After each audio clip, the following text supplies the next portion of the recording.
Hermanos,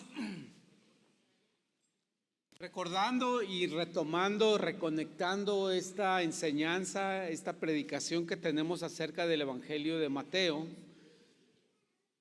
venimos de exponer este tiempo en el que Jesús estuvo en el desierto, padeciendo los estragos de un ayuno prolongado de 40 días, pero peor aún de la adversidad, del reto y la tentación que le planteó Satanás. Y recordemos que esto era un reflejo, era un precursor de lo que cada creyente y cada discípulo de Jesucristo experimentamos en nuestra vida. Somos tentados en todas aquellas cosas que son agradables a nuestra carne, que son agradables a nuestro sentido. Eso va a representar y lo va a utilizar el enemigo como una tentación. Seremos tentados a no creerle a Dios en todo lo que dice. Seremos tentados a pensar que Dios es un poco egoísta, que se está reservando la bendición para otros que son sus preferidos.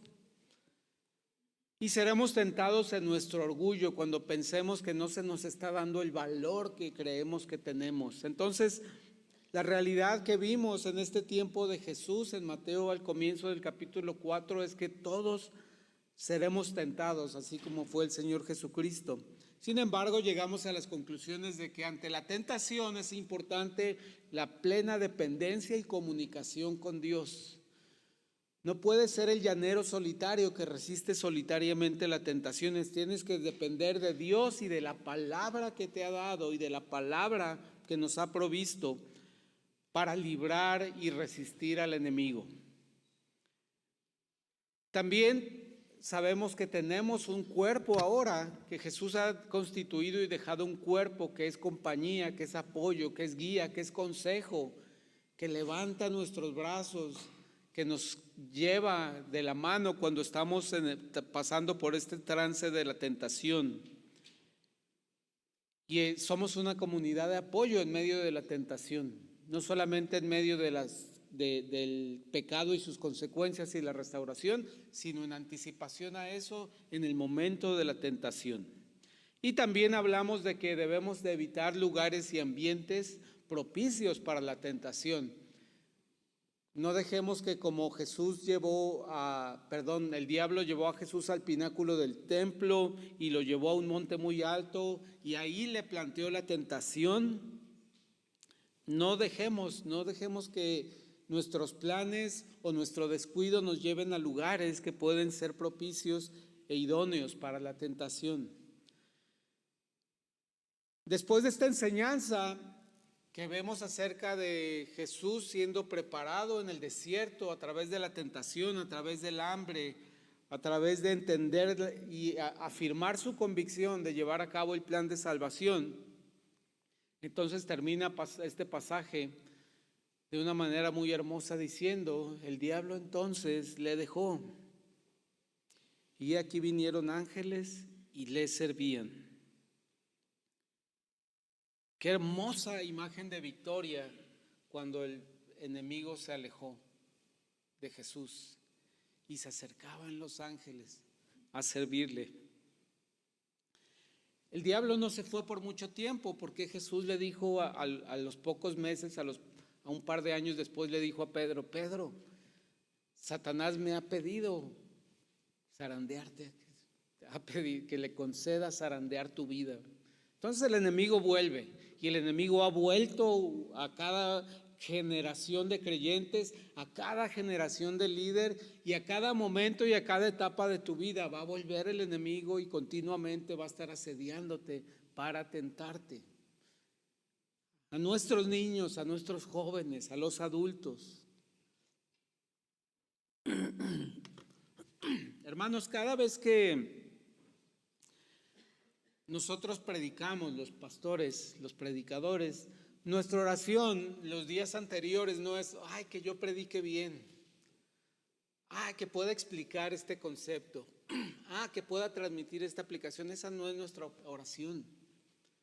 Nuestra oración es que la palabra de Dios, el próximo domingo que voy a predicar, sea esta espada que dice que tu palabra que es, Señor.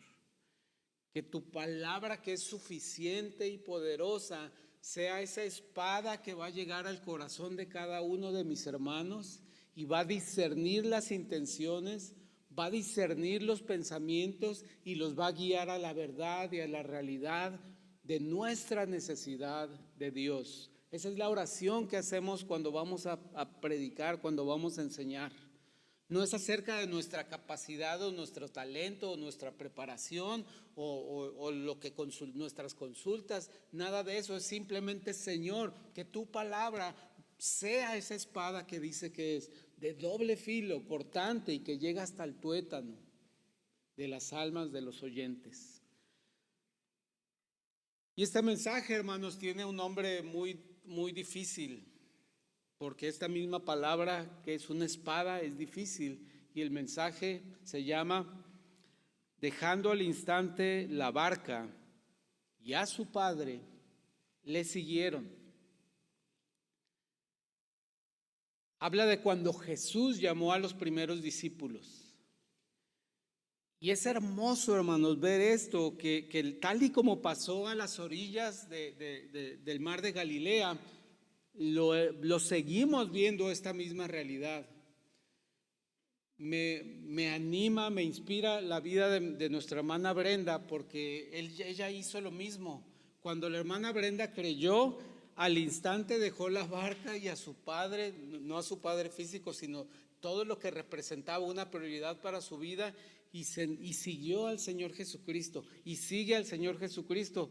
Y créanlo, es una inspiración cada que uno de ustedes, cada que un nuevo creyente hace lo que dice Lucas 14, versículo 17. Vamos a leer a partir del versículo 2, hermanos, ahí en el capítulo 4 de Lucas. Dice así: cuando Jesús oyó que estaba Juan preso, volvió a Galilea, y dejando a Nazaret vino y habitó en Capernaum, ciudad marítima, en la región de Zabulón y de Neftalí, para que se cumpliese lo dicho por el profeta Isaías cuando dijo: tierra de Zabulón y tierra de Neftalí, camino del mar, al otro lado del Jordán, Galilea de los gentiles. El pueblo asentado en tinieblas vio gran luz, y a los asentados en región de sombra de muerte, luz les resplandeció. Versículo 17. Desde entonces comenzó Jesús a predicar y a decir: arrepentíos, porque el reino de los cielos se ha acercado. Andando Jesús junto al mar de Galilea, vio a dos hermanos, Simón llamado Pedro y Andrés su hermano, que echaban la red en el mar porque eran pescadores. Y les dijo: venid en pos de mí y os haré pescadores de hombres. Ellos entonces, dejando al instante las redes, le siguieron. Pasando de allí, vio a otros dos hermanos, Jacobo hijo de Zebedeo y a Juan su hermano, en la barca de Zebedeo con Zebedeo su padre, que remendaban sus redes, y los llamó. Y ellos, dejando al instante la barca y a su padre, le siguieron. Versículo 23. Y recorrió Jesús toda Galilea, enseñando en las sinagogas de ellos y predicando el evangelio del reino, y sanaba toda enfermedad y toda dolencia en el pueblo.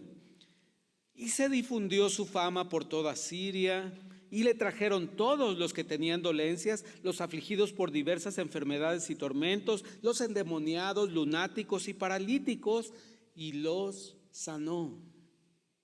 Y le siguió mucha gente de Galilea, de Decápolis, de Jerusalén, de Judea y del otro lado del Jordán. Oremos. Señor, no deseo ningún mal para mis hermanos, pero sí quiero que la espada de doble filo, que es tu palabra de Dios, hoy llegue hasta lo profundo de su corazón, que pueda discernir sus intenciones, que los examine, que cuestione sus creencias y sus ideas, Señor, que puedan tener la fe para creerte a ti, Señor. Eso es lo que ruego en esta tarde, Señor. Tú eres el soberano de la creación, de sus vidas, de los corazones, Señor.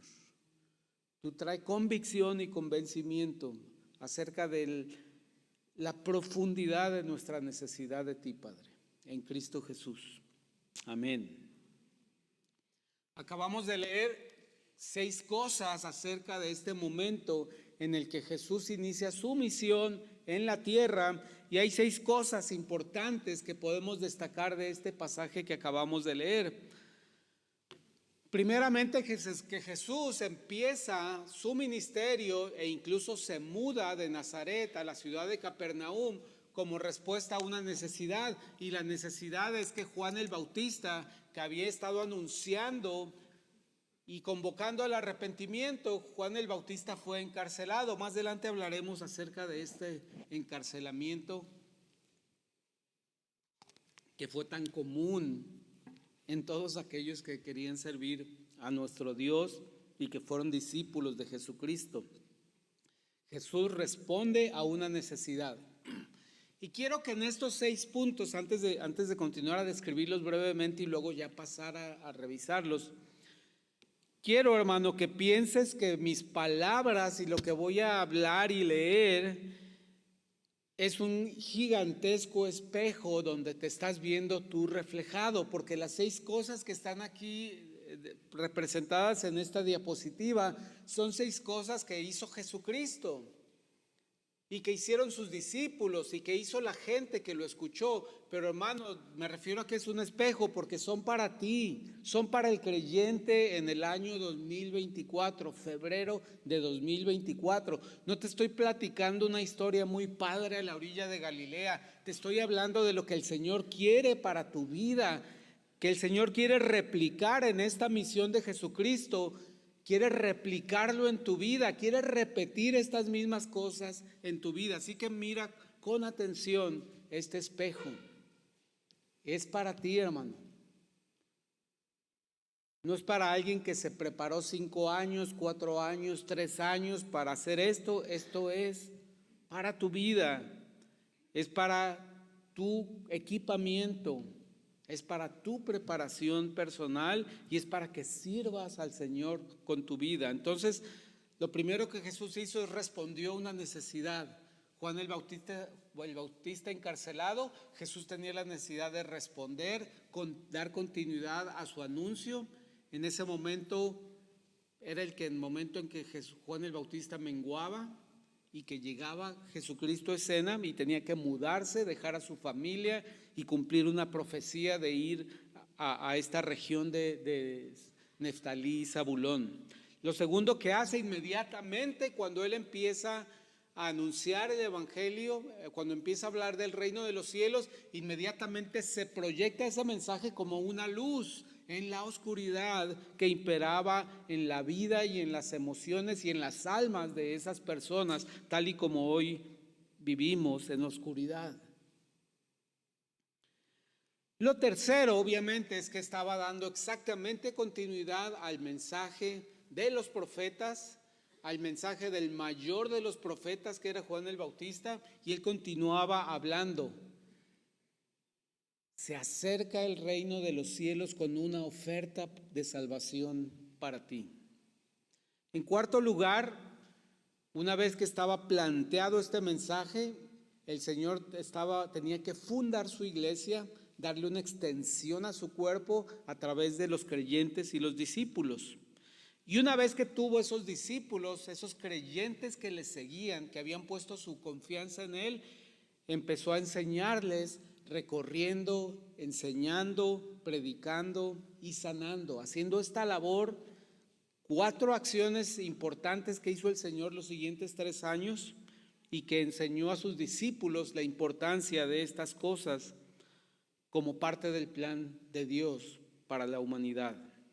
Y en último lugar veremos la reacción de las personas, la respuesta de las personas, lo cual nos da esperanza de que si nosotros hacemos las 5 primeras cosas, nos vemos en este espejo y replicamos estas 5 cosas en nuestras vidas, va a pasar lo que dice la número 6, la respuesta de las personas. Entonces esta necesidad número 1 que le planteó a Jesucristo varios cambios, dejar a su familia, establecerse en la ciudad de Capernaum y hacer un relevo importante a Juan el Bautista, que había estado llamando al arrepentimiento. Lo vemos en el versículo 12. Cuando Jesús oyó que Juan estaba preso, volvió a Galilea. Dejando a Nazaret, vino y habitó en Capernaum, ciudad marítima, en la región de Zabulón y de Neftalí. Isaías nos habla de una manera muy hermosa de estas dos ciudades. Vuelve a repetir la idea que nosotros leímos en el versículo 14, pero ahora me voy a pasar a Isaías 9:1, tal y como lo plantea, porque es más completo cómo describe Isaías en este momento. Y vean qué preciso es el cumplimiento de las profecías. Llega uno a pensar que esa profecía más bien la agarraron del Nuevo Testamento y la copiaron en el Antiguo Testamento, de lo precisa y las hermosas palabras de gracia que hablan en el Antiguo Testamento, lo cual no era muy común. Eran más drásticas, eran más duras, eran más legalistas las palabras y los relatos del Antiguo Testamento en lo general, aunque también hay palabras hermosas llenas de gracia. Pero Isaías 9:1 dice: mas no habrá siempre oscuridad para la que está ahora en angustia, tal como la aflicción que le vino en el tiempo que livianamente tocaron la primera vez a la tierra de Zabulón y a la tierra de Neftalí. Pues al fin llenará de gloria el camino del mar, de aquel lado del Jordán, en Galilea de los gentiles. Un pasaje eminentemente misionero, hablando de los gentiles, hablando de una región donde había gentiles y hablando de la gloria en el camino del mar que Jesucristo con su luz, con su presencia llevaría. Entonces, hablando de por qué llegó a esta región de Zabulón y Neftalí, por qué Jesús cumplió esta necesidad, pues bueno, fueron varios los motivos. Juan el Bautista preso, él tenía que iniciar y tomar el relevo y tenía que cumplir esta profecía de llenar de gloria el camino del mar. Especialmente, hermanos, porque vemos esta repetición en toda la Biblia. Las ciudades marítimas, las ciudades portuarias, especialmente esta Capernaum y por ejemplo Corinto, que no solamente era una ciudad portuaria, sino también era una especie de canal, así como el canal de Panamá. La diferencia es que a veces los barcos los tenían que rodar en unos maderos para que cruzaran cuando no había suficiente agua en el cruce. Pero estas ciudades portuarias llegaban mucha gente de muchos lugares, marinos de todas partes del mundo, y eran lugares donde el paganismo y el pecado proliferaba. Esta era una característica de Capernaum, aunque no era un puerto internacional, sino era el puerto que reunía, era la conexión marítima con el sur de la tierra de Israel. Había mucha oscuridad, es lo que menciona aquí. Se refiere a que había mucho pecado, había mucha necesidad de volver a atender y escuchar la voz de Dios. Entonces vemos este cumplimiento que el Señor Jesús responde ante la necesidad, y es lo que nos llama hoy en día. Tú tienes que responder ante la necesidad que hay a tu alrededor. No puedes permanecer indiferente ante la necesidad que hay en tu vecino, en tu familia, en tus amigos. Porque tú sabes que tienes una palabra, una respuesta, una palabra de esperanza para ellos. No puedes permanecer indiferente. Y cuando decidas no ser indiferente, y cuando decidas cumplir esta respuesta ante la necesidad, te vas a dar cuenta que esa respuesta va a ser una luz en medio de esa necesidad. Y eso fue lo que pasó cuando Jesús llegó a la ciudad de Capernaum, cuando empezó a identificar personas para que le siguieran. Empezó a ser la luz de los hombres, empezó a haber una luz en esa ciudad oscura, en esa ciudad, ese puerto pesquero lleno de oscuridad. Empezó a haber luz, empezaron los hombres a ver, creo que mi necesidad tiene una respuesta a través de lo que enseña este hombre que dice ser el Mesías. Y dice el versículo 16, el pueblo asentado en tinieblas vio gran luz, y a los asentados en región de sombra de muerte, luz les resplandeció. Miren, haga énfasis en la palabra asentado, es algo que ya está establecido. Y hermanos, el pecado está tan establecido generación tras generación que es lo normal en la vida del hombre. El hombre ya no ve como una anomalía el pecado, sino simplemente lo ve como una consecuencia normal de su desarrollo en la vida. El joven lo ve como algo normal. Llegado el momento haré esto y haré también aquello y haré también lo otro. Es lo normal, así es la vida. Así lo vi en mis hermanos mayores, así lo vi en mis padres, así lo veo en mis primos. Es lo normal. Lo normal es que el hombre esté asentado en el pecado, sea algo establecido en su vida y en su corazón. Se necesita que vea una gran luz para que le haga ver que eso es incorrecto, para que vea que la normalidad es pecado, para que vea que la normalidad es degradación, es perdición eterna de su alma.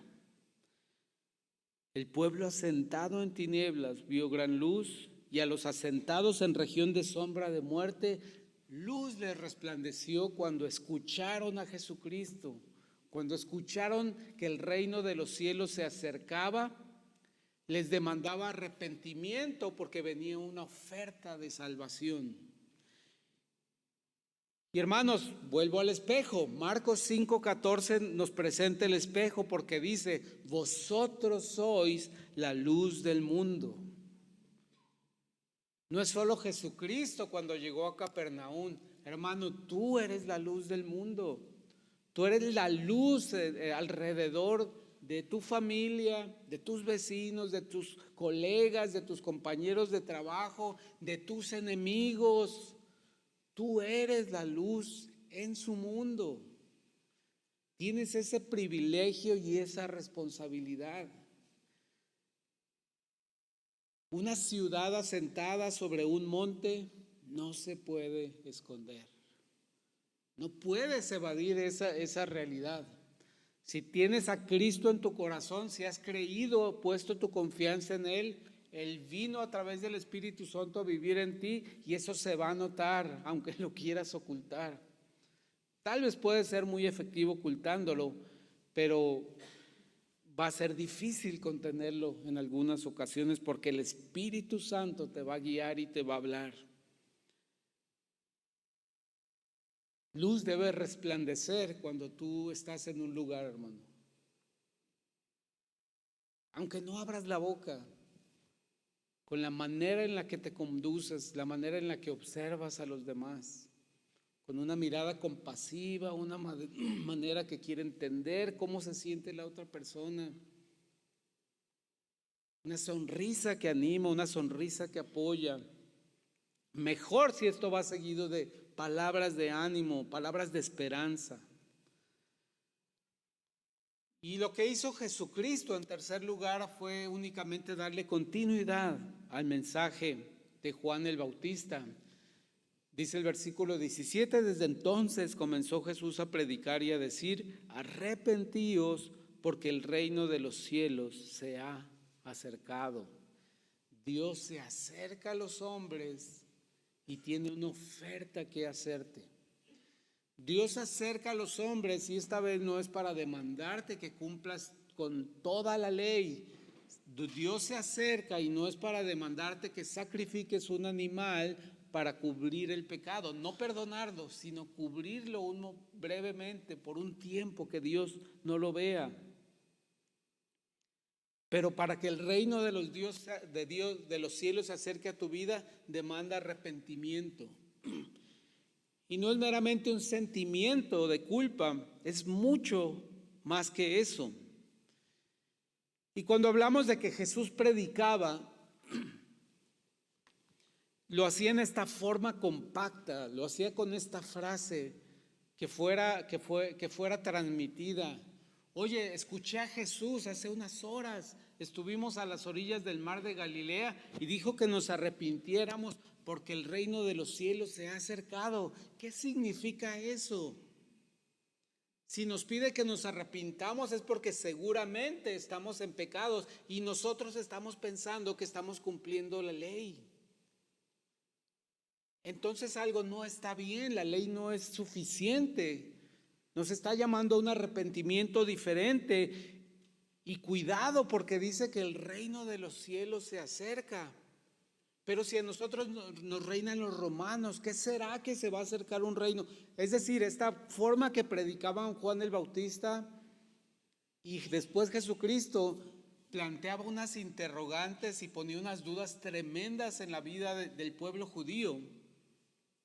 Pero el Señor después, a medida que convivió con sus discípulos, lo explicó perfectamente. De manera que ya cuando se escribió la carta a los romanos, algunos años después, quedó claramente explícito el mensaje del Evangelio. Y el capítulo 11, versículo 8 lo plantea de una manera hermosa, hermanos, que nos quita a nosotros toda la carga de tener que memorizar un plan de salvación, de explicar cómo es el Evangelio. Si tú ves este pasaje en Romanos, puedes guiar a otro y presentarle a qué se refiere Jesucristo cuando dice arrepiéntete porque el reino de los cielos se acerca. Y dice así, explicándolo, dice el autor de Romanos, ¿más qué dice? Cerca de ti está la palabra, en tu boca y en tu corazón. Esta es la palabra de fe que predicamos. Que si confesares con tu boca que Jesús es el Señor y creyeres en tu corazón que Dios le levantó de los muertos, serás salvo. Hermano, te acabo de leer el Evangelio. No sé si alguien por primera vez escuchó este pasaje en su vida. No sé si alguien de ustedes nunca había escuchado esto, que en tu boca y en tu corazón, cerca de ti, está la palabra que necesitas para expresar este arrepentimiento delante de Dios. Y al mismo tiempo te estoy haciendo una invitación. Si no lo habías escuchado, te hago esta invitación y decirte, no depende de una iglesia, no depende de una organización, no depende de tu conducta, no depende de que cumplas con rituales, no depende de que cumplas con una secuencia de rituales a lo largo de tu vida, sino que es algo que está muy cercano a ti.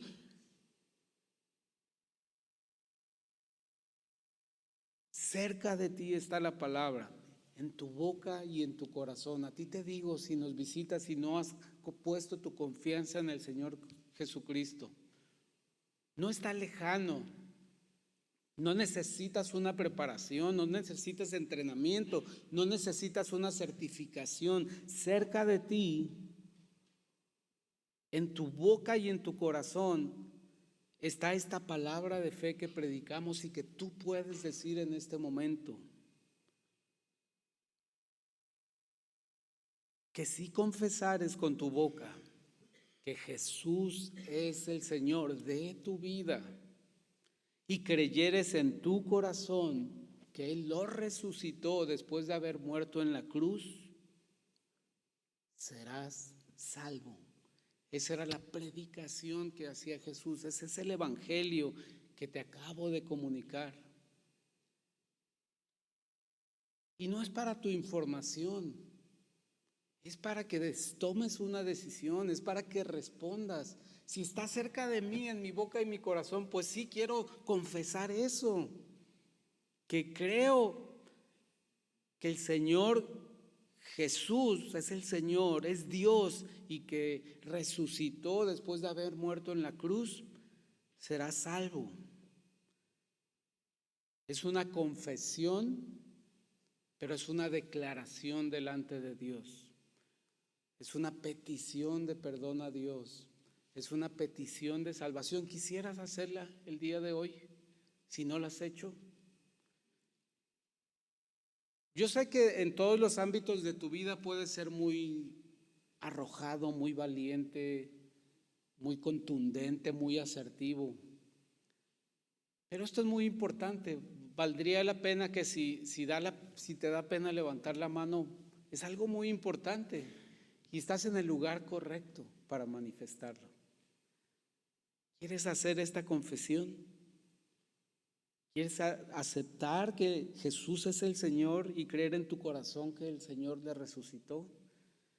Si quieres hacerlo, lo puedes hacer en cualquier momento del mensaje, al final del mensaje.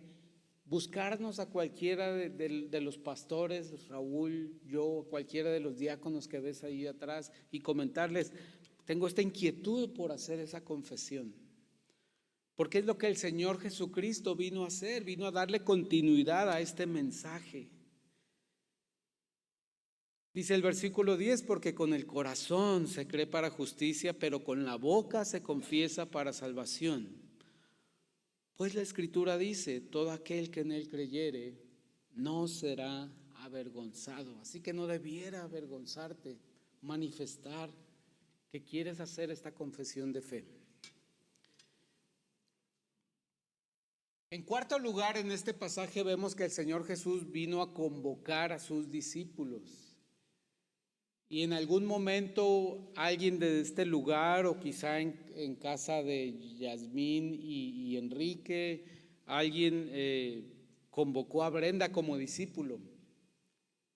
Y ella dejó inmediatamente las redes y lo que estaba haciendo y dijo, sí quiero seguir al Señor Jesucristo. Dice el versículo 18, andando Jesús junto al mar de Galilea, vio a dos hermanos, Simón llamado Pedro y Andrés su hermano, que echaban la red en el mar, porque eran pescadores. Y les dijo, venid en pos de mí y os haré pescadores de hombres. Hasta ese momento algo incomprensible. Para empezar, ¿quién es este que osa venir a interrumpirnos si estamos trabajando? Estamos en nuestro quehacer, debemos ser responsables y hacer nuestro trabajo. Y nos encanta el pescado. Era la dieta local el pescado. Y ahora Él quiere que pesquemos hombres. ¿A qué se refiere? Sin embargo, ellos entendían, desde que lo vieron, supieron de quién se trataba. Ya habían escuchado de Juan el Bautista que detrás de él venía alguien quien él no era digno de abrochar los zapatos y que bautizaría con el Espíritu Santo. Y dijeron, es él. Y él traerá una oferta de salvación para que los hombres lo sigan. Y ellos entendieron a qué se refería cuando era pescar hombres. Ellos entonces, dejando al instante las redes, le siguieron. Pasando de allí, vio otros dos hermanos, Jacobo, hijo de Zebedeo, y a Juan, su hermano, en la barca con Zebedeo, su padre, que remendaban sus redes, y los llamó. Jesús llama a las personas. Jesús les llama por su nombre a las personas. Y ellos, dejando al instante la barca y a su padre, le siguieron. ¡Qué irresponsables!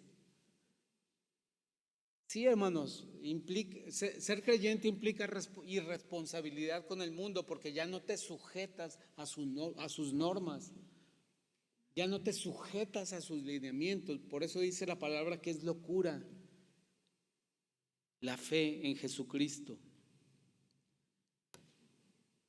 Vea, note cómo resalté aquí que llamó a personas simples, personas sencillas. No fue con los fariseos, no fue con el líder máximo, no fue con Caifás, no fue con Herodes Antipas, no fue con los líderes religiosos, no fue con la élite del comercio en esa región, no fue con los sabios, no fue con los escribas, fue con las personas normales. En un ámbito familiar, en un ámbito de trabajo, Jesús se relaciona con toda persona porque para Él Cada alma es la más importante que existe. Lo que llama la atención es que ambos, dice la palabra, y al instante le siguieron. Dejando lo que estaban haciendo, le siguieron. El Señor vino a llamar a sus discípulos. Pero no solo se trataba de algo tan sencillo como ser irresponsable, porque es sencillo ser irresponsable, aventarle el trabajo y seguir a Jesucristo.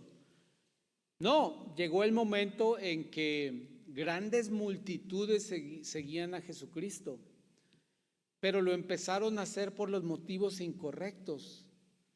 Lo empezaron a hacer porque era un gran proveedor de salud. Es decir, Jesús llegó a ser un médico que sanaba multitudes. Jesús llegó a ser un proveedor de comida en algunas circunstancias. Llegó a ser alguien que expulsaba demonios de personas atormentadas. Entonces mucha gente empezó a seguirle por esos beneficios adicionales, sin entender que el beneficio principal era la salvación eterna de sus almas. Por eso dice Lucas 14, grandes multitudes iban con él y volviéndose les dijo, es decir, iba Jesús caminando y una multitud increíble siguiéndole. Y llegado el momento se regresó y les dijo, si alguno viene a mí y no aborrece a su padre y madre y mujer e hijos y hermanos y hermanas y aún también su propia vida, no puede ser mi discípulo. No hablaba de odio, no hablaba de ira, no hablaba de enojo en contra de estas personas, hablaba de prioridades. Hablaba de prioridades.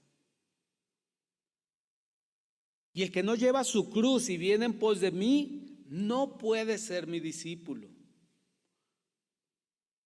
Y en el versículo 28 hace dos comparaciones que normalmente yo las he utilizado en las pláticas prematrimoniales, pero realmente hablan de la fe, de que si quieres seguir a Jesucristo, tienes que pensar, voy a comprometer toda mi fe, así como tengo mi fe puesta en mi propia inteligencia, así como tengo fe puesta en mi propia preparación profesional, así como tengo fe puesta en mi grupo de apoyo familiar y todo, ¿realmente puedo poner toda mi fe en Jesucristo? Eso es lo que dice a partir del versículo 28 y dice, porque ¿quién de vosotros queriendo edificar una torre no se sienta primero y calcula los gastos a ver si tiene lo necesario para acabarla? No sea que después que haya puesto el cimiento y no pueda acabarla, todos los que lo vean comiencen a hacer burla de él, diciendo, este hombre comenzó a edificar y no pudo acabar. Y después viene otra analogía de un rey que va a la guerra con 10,000 soldados contra 20,000 y tiene que tomar la decisión si los puede vencer o si tiene que mandar emisarios para procurar la paz.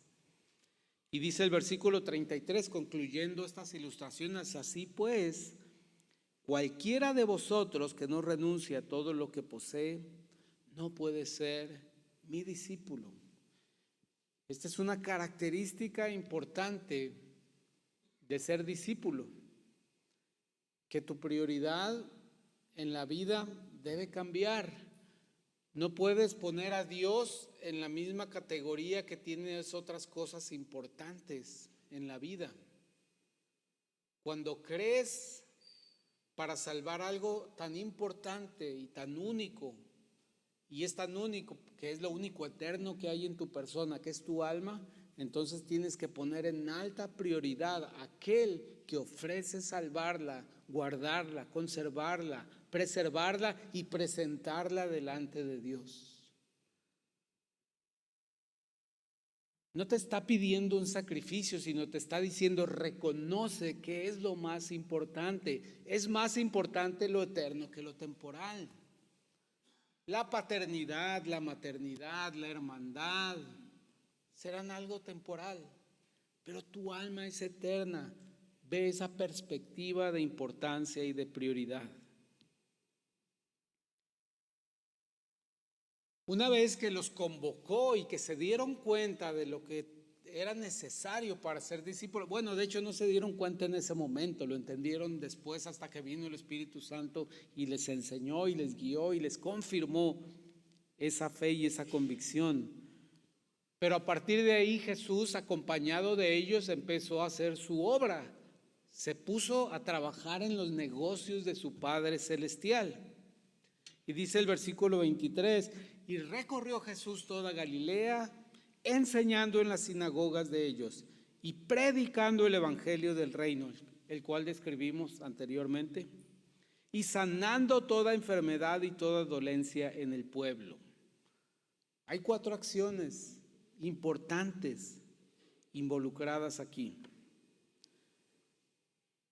Es curioso que la cuarta, que es sanar, la vuelve a repetir en el versículo 24, y se difundió su fama por toda Siria, y le trajeron todos los que tenían dolencias, los afligidos por diversas enfermedades y tormentos, los endemoniados, lunáticos y paralíticos, y los sanó. Es decir, que el Señor Jesús, junto con sus discípulos, se dedicó a anunciar el evangelio, pero de una manera un poquito más, haciendo diversas actividades, entre las cuales resaltan e incluyen recorrer todo el lugar, la región, enseñar, porque le tenían preguntas: ¿de qué me tengo que arrepentir? ¿O qué te refieres con que viene el reino de los cielos? Enseñando y recordándoles lo que decían las escrituras, lo que dijeron los profetas, lo que decía la ley de Moisés. Predicar específicamente el evangelio y sanar.